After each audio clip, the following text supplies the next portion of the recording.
उन्हें छोकरी और लवंडिया के बात करत रहली। सुनला है का? एड्रेसवा बतावलस है।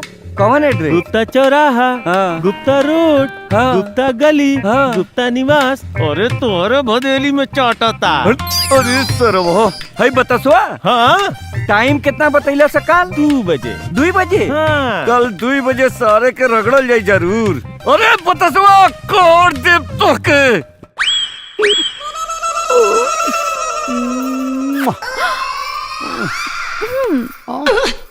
का स्वीट का हार्ट। भइल?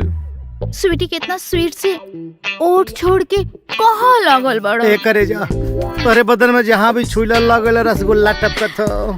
साची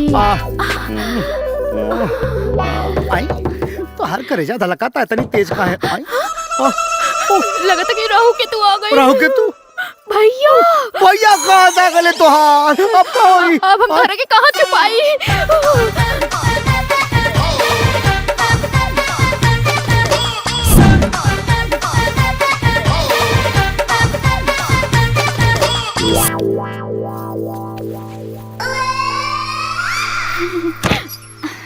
दरवाजा खोले में इतना टाइम भैया के रहल? केहू ना भैया। नहीं कोनो मर्द के आवाज आवत रहल। मरद वो तो हम गाना गावत रही। गाना गावत रहलू? मर्द के आवाज में गाना गावत रहलू है? भैया तू हम पे अपन स्वीटी पे शक करे ना? हाँ बिल्कुल। अच्छा तो जा ढूंढ ला के ढूंढ मरद रहे। बा।